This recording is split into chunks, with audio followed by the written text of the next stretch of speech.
ফরিদপুরের সদরপুর উপজেলার খেজুরতলা গ্রামে প্যারা মোটর তৈরি করে চমক দেখালেন মারুফ।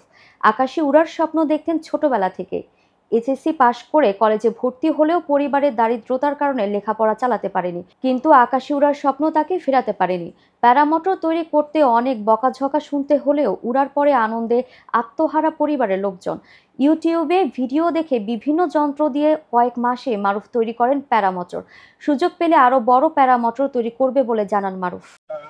খুব ভালো লাগছে। এখন আমাদের এটা খুব ভালো লাগতেছে যে আমাদের গ্রামে একটা ছেলে আপনার প্যারাশুট বানাইছে। এটা আমাদের কাছে খুব আনন্দ একটা নয়, এটা খুব আনন্দ লাগতেছে যে আমাদের দেশে একটা ভালো একটা ছেলে খুব সুন্দর করে আপনার প্যারাশুট উড়াইতেছে এবং আকাশে উড়তেছে। খুব ভালো লাগতেছে, আমাদের গ্রামের সবার কাছে ভালো লাগতেছে, খুব আনন্দময় লাগতেছে। আমরা ভবিষ্যতে উৎসাহ দেওয়ার জন্য আমরা বলি যে আমাদের দেশে যা সরকার আছে এবং যারা এখানে যারা আপনার মানে একটা উদ্যোগ দেওয়ার জন্য তারা যেন একটু সহযোগিতা করে, তাকে যেন উৎসাহ যেন দিতে পারে, এরকম আমরা একটা আশাবাদ রাখি এবং আমরা মানুষের কাছে কি আমরা সরকারের কাছে আবেদন জানাই। 2022 সালে এসএসসি পাশ করি এবং তারপর ঢাকায় একটা কলেজে ভর্তি হই। পরে পড়াশোনা আর কন্টিনিউ করা হয় না।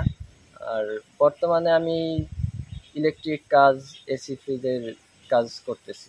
জি, এটা নিয়ে ভবিষ্যৎ পরিকল্পনা, এই প্যারাগ্লাইডার বাইরের দেশ থেকে আনতে গেলে প্যারামোটর সহ 8 থেকে 10 লাখ টাকা প্রয়োজন হয়। আর আমি যেটা বানাইছি এটা সর্বোচ্চ 1 লাখ টাকার মধ্যে আমি বাজারজাত করতে পারবো। সেক্ষেত্রে আমার আরও নিরাপত্তার বিষয়টা আরও জোরদার করতে হবে, আর সরকারি লাগবে, পারমিশন লাগবে। জি, আমার এইটা ছাড়াও আরও 2টা জিনিস বানাইছি।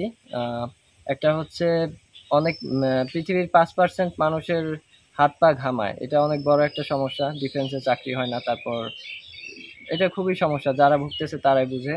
তো এটার সমাধানে আমি একটা থেরাপি মেশিন বানাইছি, যেটা মাসে একবার পানির মধ্যে হাত চুবাই রাখা লাগে, ইলেকট্রিক সিগন্যালের মাধ্যমে ওই সমস্যাটার সমাধান হয়। এর পরবর্তীতে আর হাত পা ঘামায় না। আর আরেকটা হচ্ছে গরমের যেই রুম কুলার কোম্পানি বিক্রি করে, অনেক কোম্পানি, তো ওইগুলা ঠিকঠাক মতো ঠান্ডা হয় না, এটা নিয়ে অনেকের অভিযোগ।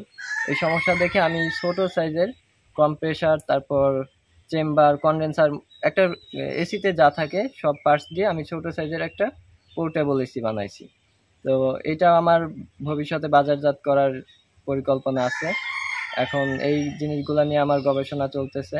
আমি চাই যে সরকারের কোনো সহযোগিতা আমি চাই না, আমি চাই সরকার যেন আমাকে বাধা না দেয়, আমি যাতে আমার গবেষণা চালাই যেতে পারি, আর আমি নিজের ইনকামের টাকা দিয়ে আমি এটা চালিয়ে নিব।